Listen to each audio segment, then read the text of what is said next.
Newberg, I'm Lacey. I'm the Community Engagement Specialist for the City of Newberg, and I'm back to talk about another project within the city. This time we're focusing on System Development Charges, or SDCs, and I'm going to be explaining this in 3 minutes or less, which I know is a whole extra minute from the last video, but it's a bit of a hefty topic, so please bear with me. That being said, let's get started. Alright, first some context. What are System Development Charges? SDCs are one-time fees that cities throughout Oregon, like Newberg, charge those who are developing a vacant piece of property, someone redeveloping a property, or someone who's changing the use of a property. So, for example, turning a former residential property into a restaurant or retail establishment.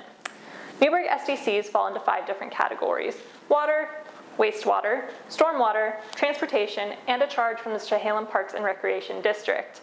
The City of Newberg controls those first 4. Why am I making this video on SDCs? Well, the Newberg City Council and the City of Newberg is re-examining these charges because we know they can be a barrier to development or redevelopment in this community. As we start to re-examine them, we want to ensure that we're hearing from our residents, businesses, and developers to create some collaborative solutions. So why do we charge SDCs? Basically, we know that infrastructure like pipes, roads, pump stations, and storm drains are essential in any new construction, house, or place of business. SDCs fund infrastructure as needs change, either through growth or increased use of existing systems. For example, we know that a road in front of a restaurant is likely to be used a lot more than one in front of a house. To help us expand that road in the future, we charge a transportation SDC to the person who's redeveloped that property. Some examples of projects SDCs are currently funding include the Chehalem Water and Wastewater Extensions, the Bell Road West Pump Station, and the 2020 Sewer Rehab Project.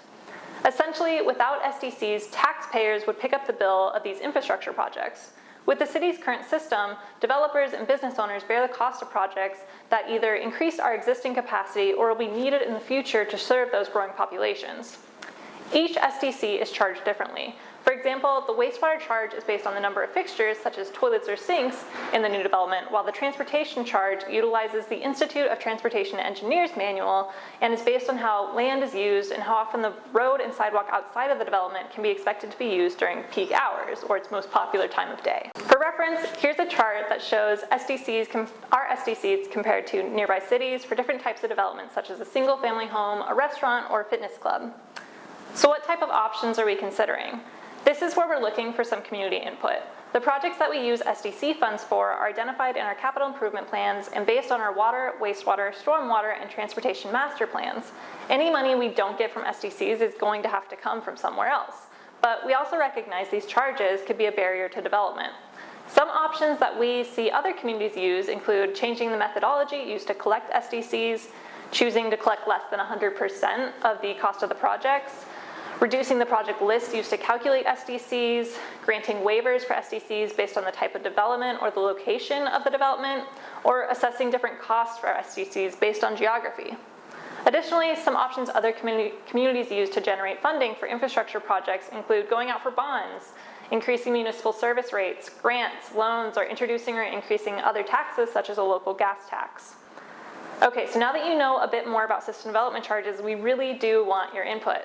Check out the description of this video to see how you can make your voice heard. And if you want to learn more, you can visit our website at www.newbergoregon.gov/SDCs. All right, was that under 3 minutes? I sure hope so. Anyways, thanks Newberg, and I'll see you next time for another video that is hopefully 2 minutes or less.